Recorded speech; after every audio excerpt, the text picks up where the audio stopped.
Welcome back to Vikings Report with he's Hannibal Smith.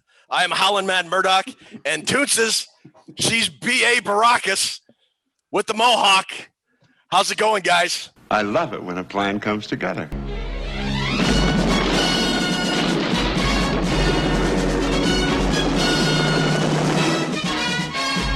Woohoo! Episode 3. How you doing, Ted Glamour? Not doing too bad, all things considered. How are you guys? How's it going, Drew Bunting? We're doing great, Saw about your team last night. Got the ass whipping put on them. They did. They in fact did. They got smoked. You know, I'm obviously disappointed that they didn't win the national championship because duh. But you know, it doesn't sting as bad as a Vikings loss in the playoffs does. You want to know why?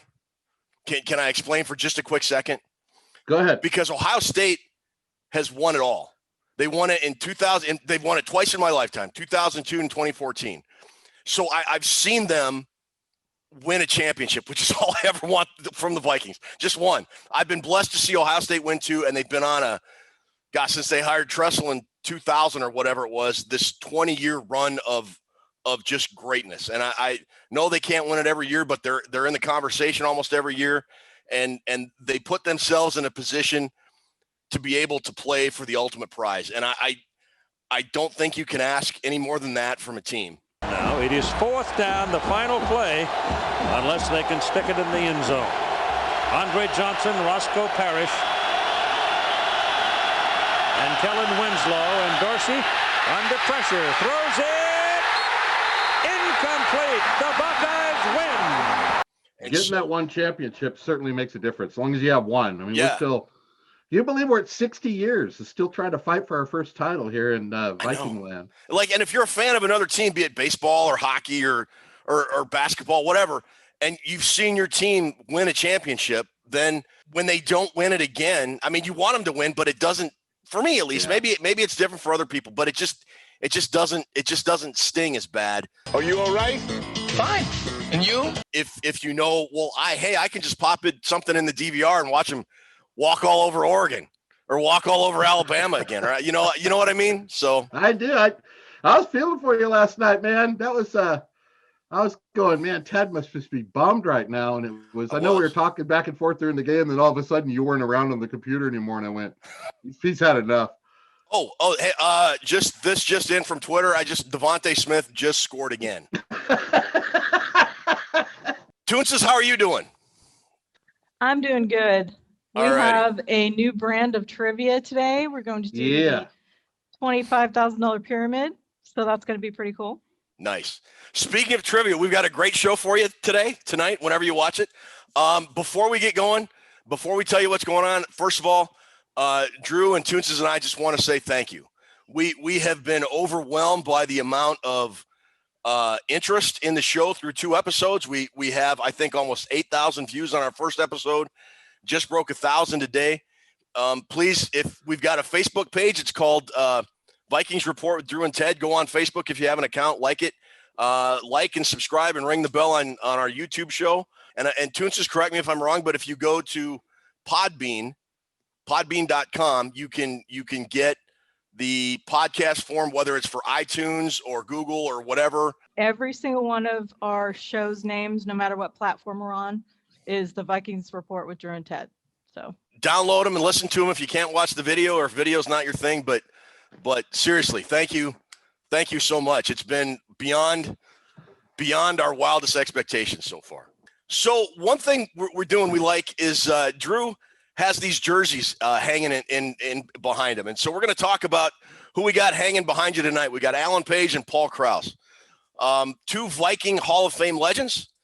Drew, what are your favorite memories of Paul Krause or Alan Page? Well, the Page one's never coming down. It's always going to be. This is going to be the one we move. Page is the greatest defensive player this franchise has ever seen. So greatest player. I think he's the greatest player. Period. But that's just me.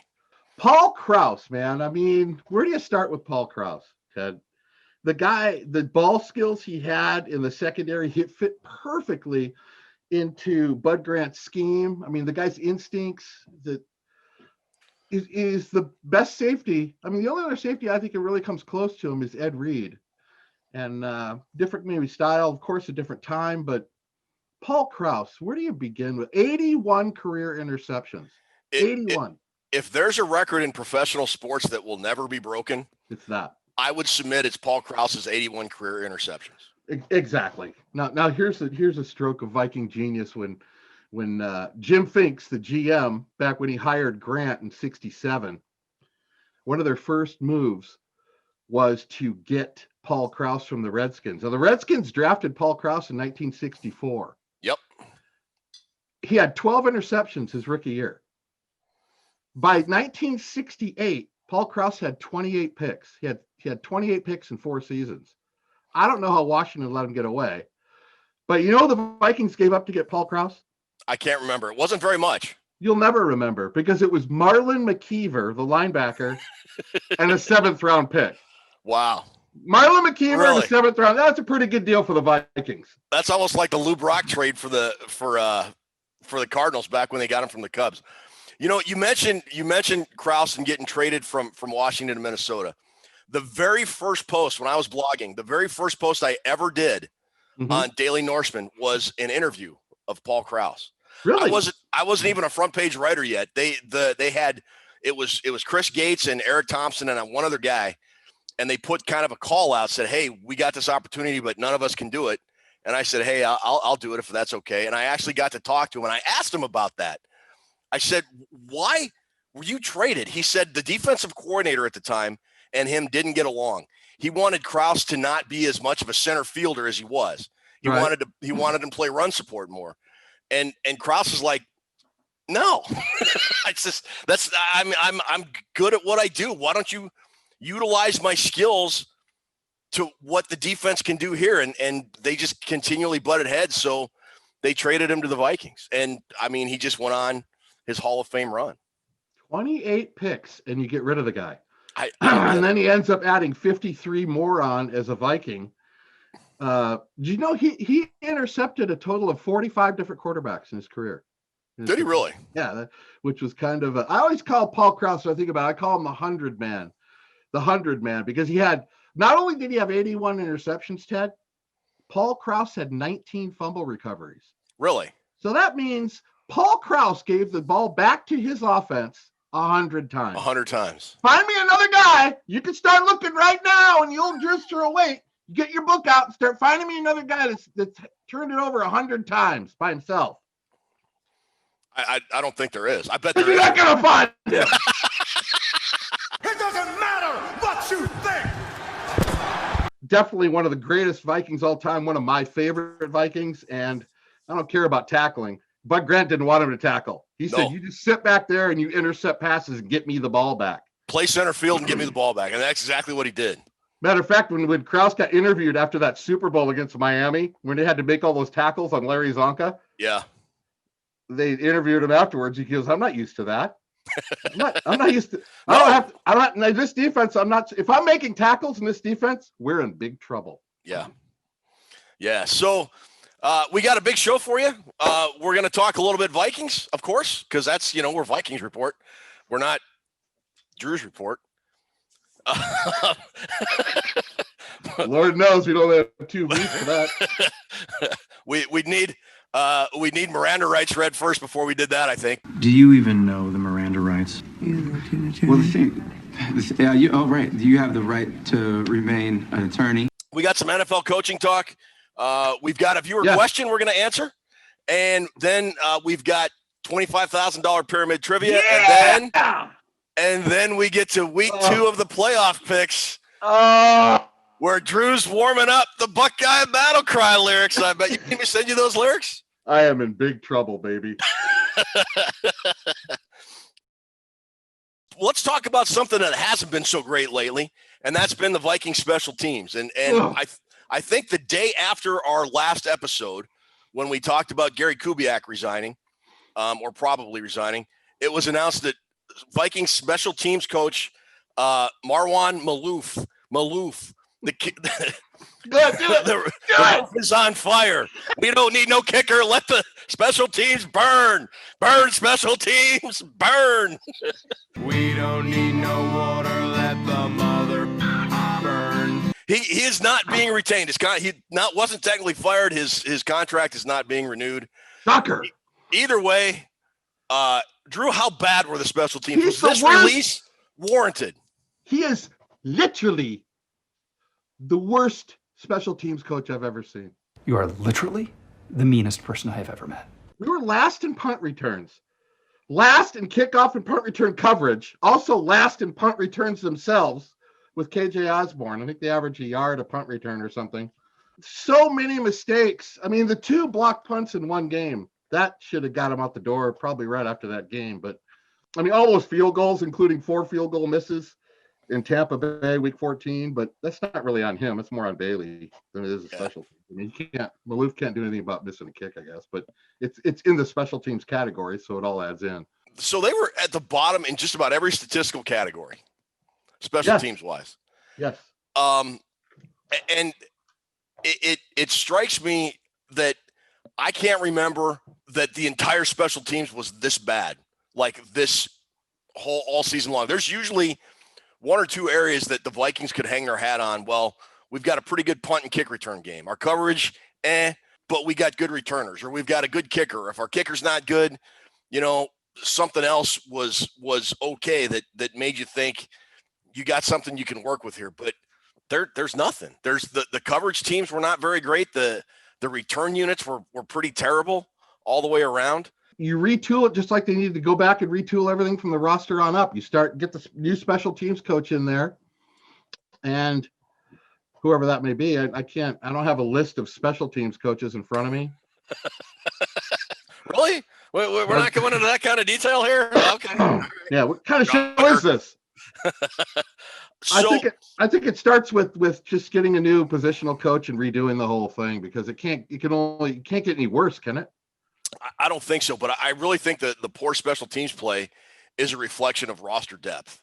Generally, if you have pretty good roster depth, because those second and third string guys are your guys that are generally playing special teams. Sure. And when you don't have a lot of talent at your 2 and 3 deep, then consequently you probably don't have a very good special teams unit. And I think that we saw that every week this year in the Viking season. With it just compounded when things were going bad. It made it all the more worse. So yeah, you could not expect a big play from the special teams to maybe jumpstart the team if they got off to a slow start, or maybe help change momentum if things weren't going their way. Right. That didn't, and so often that can happen.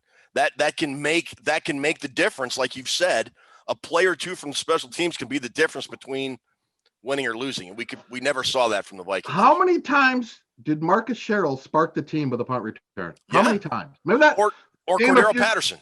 Exactly. And there's a few years ago at Soldier Field, Vikings were slothing around the second quarter. We didn't even have a first down, and Sherrills took that punt return back like 60 yards for a score. Totally changed the game.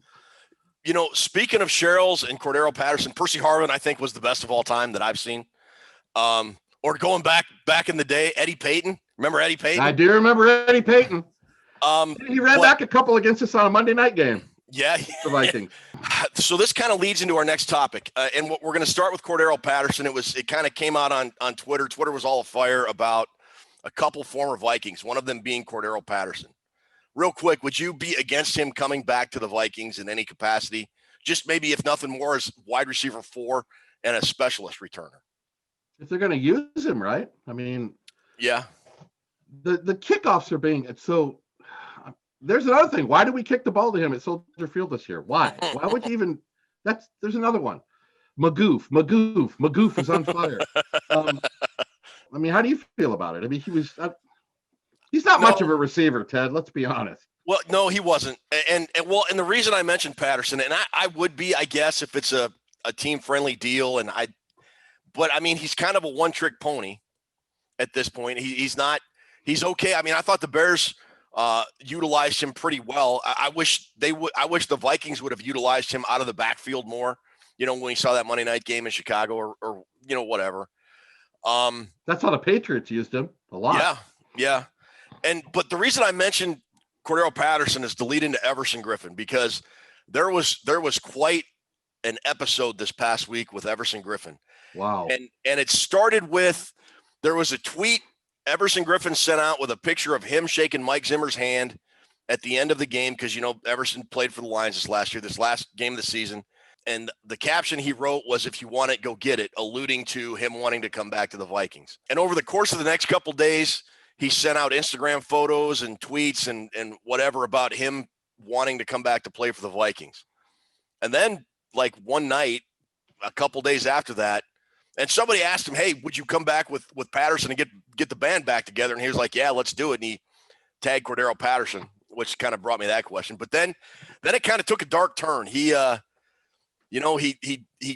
publicly jabbed Kirk Cousins and then said something to the effect, ask Mike Zimmer if he wanted Kirk, because Kirk is not good, basically. He said it in so many words, a lot more blunt. And then he got into a kind of a little bit of a back and forth with a fan on Twitter. And then he came out and then he apologized profusely again. And then he said, "Well, I'm going to go get help." I don't know. What do you think about that whole? Sounds like whatever happened that Buffalo game a couple of years ago. Yeah. The thing with the ambulance and everything, which was all really a sad event. And it's sad, Ted. It is. Of course, you want somebody to be on track with themselves first and foremost. And hopefully there's some guys in this organization that are probably still really close with Everson that can help him through this and get back on track. But, yeah. I think when he had that mental breakdown or whatever you want to call it in 2018, that affected the Vikings in a profound way. That was something that nobody saw coming. I think it shook the whole team. And all that aside, and I think everybody is in agreement. If you're not, what kind of human being are you? But everybody's in agreement that he needs to get himself in a good place mentally. Yes. Yes. And then we'll worry about whether he's a great locker room guy. Everson's a great, guys love playing with him.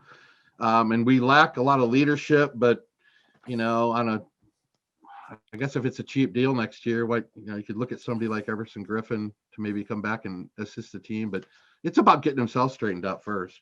People were actually talking about, if we get Cordero Patterson back and if we get Everson Griffin back, we're cooking with oil. Right. And I'm sorry, those two players are not going to get the Vikings where they need to go. Now, I agree that Griffin would be a great locker room presence, and I think some of that veteran leadership is sorely needed in Minnesota. He's the best defensive lineman that's healthy right now, he's the best defensive lineman other than Danielle Hunter. What does that tell you? Yeah, exactly. And that kind of gets to my whole point of, yeah, if Hunter's the answer, man, what's the question? Seriously, what's the question? It's bad. It's not good. Before social media, none of this would have been known other than, we're not going to re-sign him. But now, with social media being what it is, you can, you can just have a mental breakdown in front of everybody. And that's just sad. It just is. I feel bad for the guy, and I hope he gets right, and I hope he gets fixed, and we'll worry about football stuff later. So, Ev, get well, man. Get well, Everson Griffin. Sack Daddy. Great Sack player for Daddy. us. Yeah. All right. So I think that pretty much kind of covers the Vikings exclusive news. We're going to talk about another Viking here in a minute, in the shadow of Doug Peterson, Eagles coach. Yeah, he got fired. He got axe. Canned. He's been through the desert on a horse with no name. Yeah. It's good to get out of the rain. So now he is filling out an unemployment application. Yes, he is. After 5 years in Philadelphia, where he went 42, 37-1, and won the Super Bowl 3 years ago, as we all painfully remember. Went to the playoffs in 2017, 2018, and 2019. He missed the playoffs in his first year as a coach, and he missed the playoffs this year when the Eagles went 4-11-1. The reason that he was let go, per the owner, I believe Jeffrey Lurie is the owner of the Eagles, he said they were unconvinced of Peterson's plan to fix the team. No, that's just go ahead. That's all. Let me tell you what happened. He went in there. There's a battle about Carson Wentz. That's what it is. One of them likes Wentz. The other one doesn't. Owner always wins out. The guy with, the guy with all the money always wins. And that Jeffrey Lurie could like you one day, the next day call you and say, you know what, you're a real dick. I don't want to see you anymore. That's how that guy is. Peterson's probably thinking, I just won the Super Bowl. I'm the man. I get to make some more decisions around here. And Jeffrey Lurie's not like that. He's always he's just a coach. You're just a coach. And I think Doug Peterson and him were starting to butt heads a little bit. And That's so who do you think is Team Wentz in that situation then? Probably Lurie is what I would. That's what I would argue. I think based on the way Carson Wentz has played since he came back from his knee injury, that's not an unreasonable argument to make. What's your take on that guy? Is he any good? Hurts? On Hurts or Wentz? No, Hurts has a good future. He's the future of that team. We all know that. But Carson Wentz, I mean, a couple of years ago, he was like an MVP candidate. Yeah. I don't think he's been the same since he blew out his knee against the Rams. So is he damaged goods? Is he broken goods, Ted? I don't know. It's hard to say because some guys can go to a place and have a fresh start and be fine. I think Wentz is done in Philadelphia. I don't think he can salvage his career there. I think he can still be a decent player. I don't think he was as great as he was made out to be. He was on his way to having a really good 2017, but I think his ceiling was more of the kind of the 2018 Wentz that you saw. So it's safe to say his time in Philly is coming, Wentz. Nerd alert! Somebody covered Devontae Smith for God's sake! Somebody covered him. Let's put a linebacker on him. See how that goes. But whether you agree with the move or you disagree with the move, Jeffrey Lurie made a decisive move. He thought that this team is not going to get any better under Doug Peterson. And hey, thanks for what you did. We gave you a statue. We gave you a Philly special statue. You're going to drink for free in the city of Philadelphia for the rest of your life. Yes, you will. But it's time to move on. Now, let's contrast that, shall we, Mr. Drew Bunting? Okay. Zimmer's been the coach for 7 years now. He's 64, 47-1, pretty good record. Yeah. His worst record is 7-9. His best record is 13-3. Now, Peterson went to the playoffs 3 out of his 5 years in Philly and won a Super Bowl. Zimmer has gone to the playoffs in 3 of his 7 years and got pantsed by Doug Peterson on his way to the Super Bowl. Hey, maybe you haven't been keeping up on current events, but we just got our asses kicked, pal. So here's my question. That was a pantsing, too. Oh, jeez. We're talking ass cheeks hanging out. It was terrible. It was terrible. Yeah. So Jeffrey Lurie saw a bad season and said, I want to get better, and it may take a while, but I'd rather get back to the Super Bowl. And the Vikings, I just think, are okay with anything between 7-9 and 7-9 and like 11-5. So my question to you, would you risk 4-12 for 1 or 2 years with a new coach for a shot at winning a Super Bowl, or are you okay with this good every other year? So in 16 years, if Zimmer stays for 16 years, the Vikings will go to the playoffs, 8 of them. A lot of us think, this takes kind of full circle where we go with the show. You have to understand that we are from the belief we're old school fans. You can still love your team and be critical of them. And I know there's probably some people that watch us and go, hey, these guys are dicks, whatever. But we're gonna give you our opinion on. It's going to be an honest opinion, whether you like it or not. I mean, it's just going to have to go with what. That's one of the reasons we started the show, is to just be honest about things. I want to get this thing turned around towards something that can get us fired up and has an end game result. I would sacrifice a 4-12 season to build some more draft assets and get this thing. As long as something's moving in the right direction, Ted, I don't have a problem with it. That's just it. And I don't think the Vikings are headed in the right direction with the current leadership that they have. I don't think they are either. I think they've plateaued. We talk about old school, and yeah, folks may think we're maybe overly critical of Mike Zimmer, who's probably been the most successful coach in memory for some fans. I mean, I get that, and I'm not saying that to disparage fans that are younger and haven't seen the disaster and horrors that we've seen, man.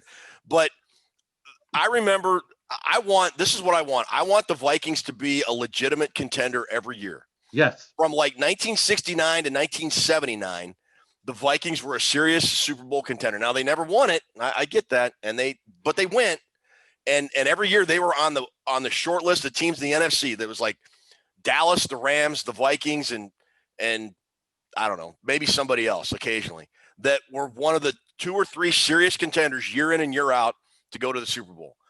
I don't think you can say that about the Minnesota Vikings now.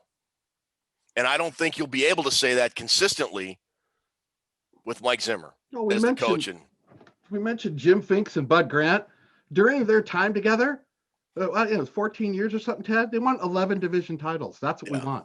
11 division titles. Come on. Yeah. And they built it. They built it. When they started building it, it just kept gaining momentum every year until they had this dominant team that's what I want to work towards. I don't want to, it just seems like we're doing like Ngakoue stuff. It's like, what do we do? What is the end result? What are we trying to do? So there's no plan that I see. There was when Zimmer took over. I think there was a very clear plan. Get rid of the dead weight on defense, make that into his vision, and get an offense that was good enough. And they tried it, and they almost got there, and they've sort of been on the decline ever since. And I think they're just trying to recapture that magic in it, and they're just, I made that Winchester Mansion analogy last week. They're just adding a piece here and adding a part there with no real overall plan or blueprint, and it's just something I'm not seeing anymore. How is next year going to be any different than the last couple? It just seems like, what can they sell me? How can Mike Zimmer sell me on next year being competitive and making a run at the Super Bowl? Well, he already did. He said, look, 7-9, that was as good as we could have done.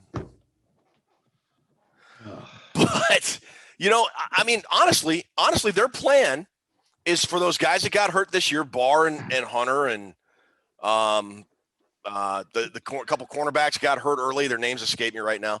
Have them come back and not get hurt next year and play better than they've ever played. And we'll see what happens. I mean, you still don't have any roster depth. No. So if one of those guys get hurt again, you're kind of going to be in the exact same spot. And, oh, by the way, the salary cap is going to contract. It's not going to go up by 10 or 15 million like it has for the last, ever since they started doing the salary cap. It's going to contract by about 10 or 20 or who knows, but it's not going up. So you've got that issue with guys that now have big contracts, and there's going to be a lot of guys let go in the NFL this year because of the salary cap issue that you're going to go, whoa, didn't see that coming at all. Yeah, whatever Buffalo's done the last 3 years, get those guys and ask them what they did. Well, they traded for Stephon Diggs, so there you go. They rebuilt their offensive line. They went and got Josh Allen, who, remember, we used to talk about him in the draft. We were kind of uncertain on his accuracy, but look what he's turned into. He's turned into a quarterback that's definitely moving up the ladder of success. Yeah. They got something to be excited about. They're moving in the right direction. We're moving in this gray area. So see, they make trades that help their club like Diggs, and they gave up a first-round pick. But for them, so what? Is Stephon Diggs worth a first-round pick? Yes. Yeah. Oh, you bet he is. And it made their team better. We trade for Yannick Ngakoue, which I thought at the time was a good trade. The second-round pick. Oh, yeah, okay, sure. Yeah, the guy was here 45 minutes. Yeah. Had a cup of coffee, got on another flight, and left town. Ngakoue left us at the hotel and said he was going to get ice and never came back. Come back. Well done! Well done! And he still ended up leading the team in sacks after only playing here for a month? 5 games? Vikings need to sack up. They got to get it together. One of the things we talked about, tearing it all down and rebuilding it all back up. Yeah. And I don't know if you could do that with Zimmer and Spielman. It just feels stale. It feels like they're trying to hold on to duct tape everything together, and let's see if we can get to 10-6 or I don't know really what's on. I mean, they really should have started the rebuild last year, to be quite honest. But meow meow. But you're here now, and Spielman and Zimmer aren't getting fired. Kirk Cousins isn't going anywhere, and I'd argue if you're going to do a rebuild. Those will be the 3 guys you start with, but we're getting Deshaun Watson. That's what I heard. Stop it. Oh, just stop it. I'm done. What you just said is one of the most insanely idiotic things I have ever heard. I knew as soon as I saw one post on Facebook or whatever on CBS Sports, Deshaun Watson wants a trade, I knew it was coming. I knew the next hour was going to be all the Vikings are going to get him. I told you to not get on Twitter, and you're going to thank me for this because on Twitter is nothing but photoshops of Deshaun Watson wearing purple and just these insanely ridiculous, stupid trade proposals. We're not getting Deshaun Watson. He's not coming. The cavalry is not coming over the hill. Circle the wagons, baby, because it's going to be a rough couple years. Because you look at next year's schedule, it's worse than this year's schedule, and they don't have the cap space, and they don't have the talent to get better right now. I don't know where it's going to come from, so we'll see. Mary Fisk, our good friend Mary Fisk, she's in I mentioned last week we're in this Facebook Vikings group called the Gallahorn, and Mary's an integral part of it. She asked basically, look, I know Mike Zimmer's not getting fired, but in a fairy tale world or a perfect world, if you could hire your own guy and get a new coach, who would it be? Drew, you go. Who would it be? First off, I'll start by saying this. And thank you for the question, Mary. And thank you for this koozie and this bitchin' banner you sent me. You know who I like? I like Todd Bowles. And before you say that guy failed with the Jets, I like Todd Bowles. I think he's a great coach, football coach. He's got a great defensive mind. And I know he had a little interim disaster when he went to Miami, when he was interim coach there. And I know the time at the Jets didn't work out at all, but I like Todd Bowles. I'd have Todd Bowles, and I'd have Anthony Lynn as my defensive coordinator. Okay. I think he will get another head coaching job, and I'm a big Todd Bowles fan. So, how about you? Well, so here's my theory on leader of men kind of stuff. And I'm going to bring in the name that you're probably not going to want to hear. But Urban Frank Meyer is considered one of the leading candidates for the Jacksonville Jaguars job. He's got the Jacksonville job. You heard it from me first. Okay. He's assembling his staff. All these other interviews, he's taking that job. Book it, people. Stone Cold Lead Pipe Lock. Back to you. So Urban Meyer, I would argue, is a phenomenal leader of college age players, 18 to 22-year-old men.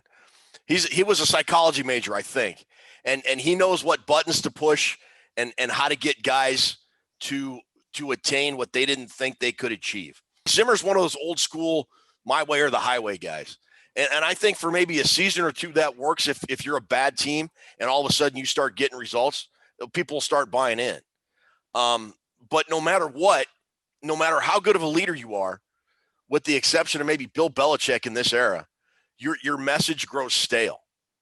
So I don't know if that type of style or philosophy can last very long, because if you don't win it soon, you're not going to win it. And I think we're there with the Vikings. And as to who they would get, I would like to find a guy in college. Like, I know Steve Sarkisian's going to Texas, but that guy, he went through Ohio State's defense like the German army went through France in World War II, man. I mean, it was bad. Sarkisian's offense last night should be put in the football Smithsonian. It should. I hate to say it, but he was 10 steps ahead of him all night. He found every single Ohio State weakness, and he exploited it on just about every single play, without fail. That was a masterful job of play calling and coaching and preparation and putting your players in a position to succeed. Absolutely. Find me that guy. Find me that guy that can look at the Vikings offense and say, I know exactly what to do with these players in these situations, and I'm going to exploit them every single week. And have the same thought process from your coach to your coordinator. Attack, attack, attack, attack. Yes. I'm sick of sitting back and getting kicked in the nuts every week. Why don't you give me half the money you were going to bet? Then we'll go out back, I'll kick you in the nuts, and we'll call it a day. Attack! But you know what? Let's run 40 times a game. Woo! Vikings fever. Catch it, baby. Ted. They got a running offensive line. They built the offensive line to be mobile and athletic, and then they get a quarterback who's not mobile. I mean, what is it? You need that's another piece of the the Winchester match. Slap a door on the wall. I mean, get a quarterback, but not get a line that's built to pass protect and give him a clean pocket to throw out of. I don't get it, man. I don't get it. Just kind of, the Vikings, it just kind of feels like they hit the iceberg and they're just waiting for the Titanic to sink. Spielman just needs to get in the bridge, put his uniform on, and go down with the ship, man. Whatever. I'm so done. I'm so done. I just What want. about the guys that were playing those violins out there and shit? The boat's sinking and the guys are they gamers, dude. I mean, I don't want to find me those guys. Those are the guys you want on your football team.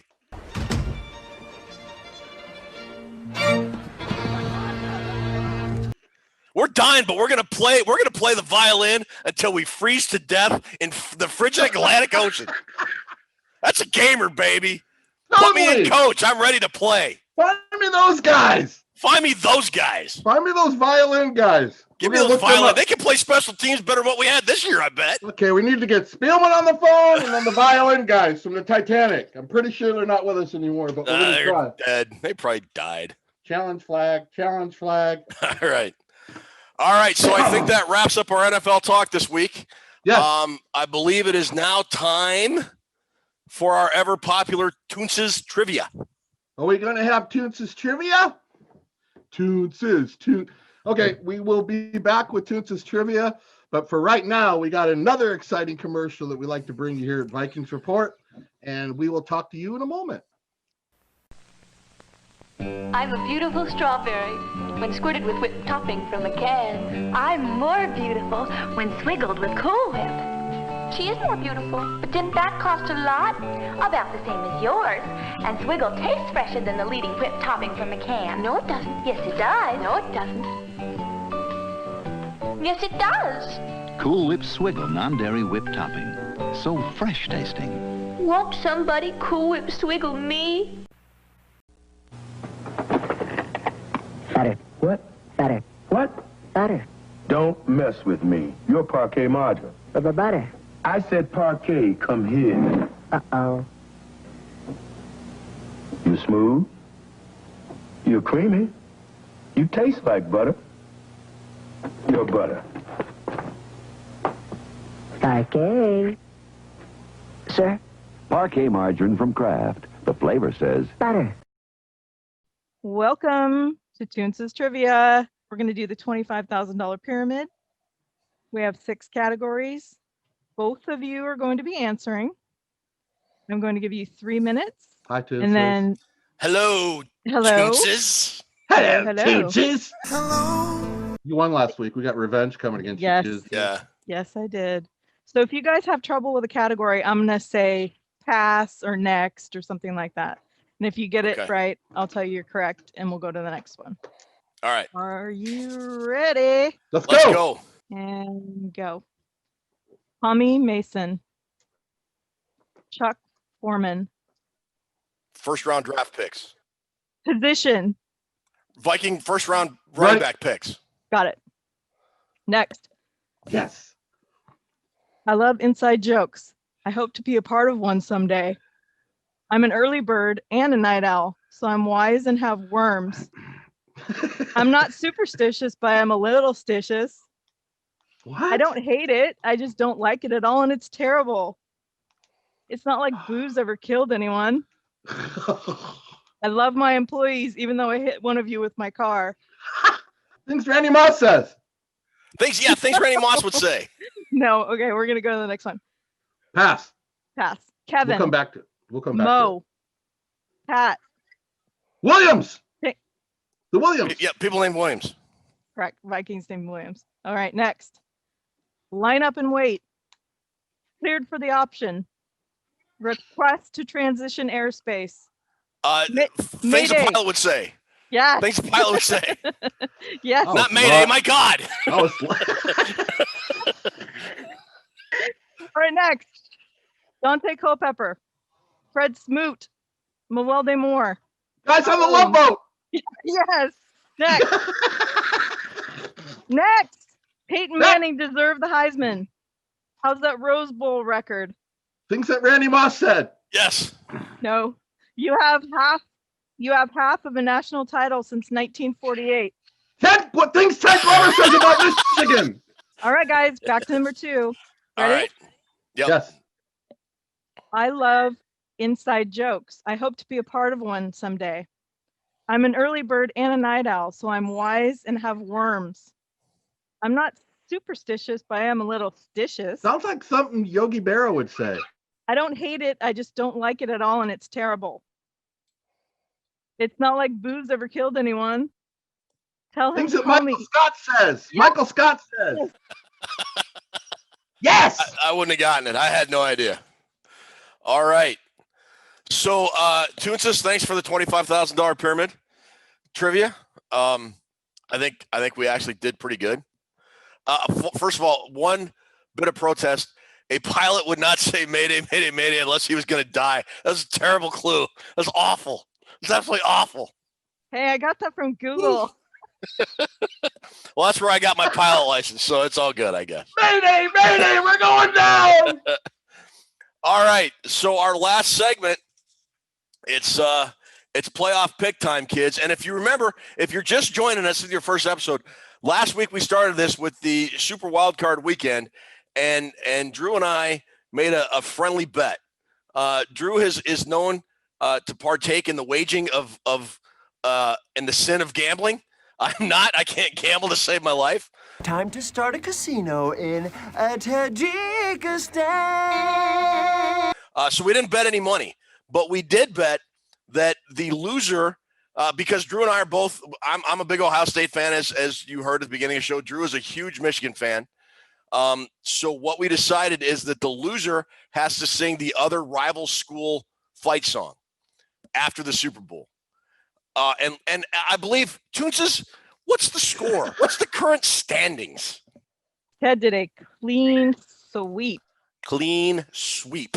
And Drew, you have 4. We've got 2 games on Saturday and 2 games on Sunday. I'll make sure I've got the schedule right. Our 2 Saturday games. The NFC divisional playoff round are the Los Angeles Rams against the Green Bay Packers, and the AFC divisional round, the Baltimore Ravens against the Buffalo Bills. Pick them. For the NFC game, I'm going to pick the Rams in an upset. I think the Rams defense matches up exceptionally well against the Packers offense. I am going to take that horrible, stinky team from Wisconsin. Much as I hate to, I got to make up some ground somewhere. All right. And you know what? We'll make this fair. We'll flip-flop back and forth. I don't want to make you pick first all the time. Let's sure? Yeah, let's do it. Okay. All right. The second game on Saturday is the Ravens at the Buffalo Bills. Ravens at the Buffalo Bills. Circling the wagons for the Nobody NFC. circles the wagons like the Buffalo Bills. Nobody circles the wagons like the Buffalo Bills. I'm taking Buffalo all the way to the Super Bowl. Yeah, I am too. I think it's going to be, well, I don't know about the Super Bowl, but yeah, Buffalo's going to win this game, I think. The Sunday games, I think America's sweetheart, the Cleveland Browns, against the Kansas City Chiefs. What about Pittsburgh, dude? Oh, jeez. Pittsburgh.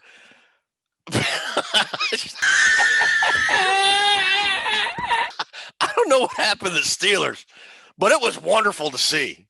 The Browns and the Chiefs are the early game Sunday. Followed up the NFC game are the Tampa Bay Buccaneers against the New Orleans Saints. I'm going first this time. Yes, flip-flop. I'm picking the Chiefs. I am taking the Chiefs. All right. And then the second game. Yes. Tampa Bay Buccaneers at the New Orleans Saints. Man, this is a tough game. It is. This is the toughest game of the weekend. It is. I'm going to take the Saints. I'm going to pick Tom Brady and the Tampa Bay Buccaneers. I can catch up. At least I got a shot. So what's going to happen is I'm either going to have an insurmountable lead or we're going to be tied up. Fuck, this may be my last show ever. Been a good run. 3 episodes. See you, folks. All right. Good picks. So our picks are in the book. Trivia is in the book. Our this week's discussion is in the book. I think Mr. Drew Bunting and Toontz, the cat that runs this great trivia with no opposable thumbs. How you do that, I don't know. The only thing between them and opposable thumbs. Congratulations. We're done. I think we're finished. Thank you so much to all the listeners and the viewers and all the subscriptions and everybody's just been great with their support so far. Mary, thanks for sending in the question, and that's pretty much all I got. If you got a question for the show, leave it in the YouTube account. Go to our Facebook page. Again, the Vikings Report with Drew and Ted. Leave a question in one of the comments there. Thanks so much. Thanks to Liz and thanks to Toontz for the questions. And it's just been a great run so far. I hope we can keep it up. Try and do better next time. We'll see you for episode 4. Say good night, Ted. Good night, Ted.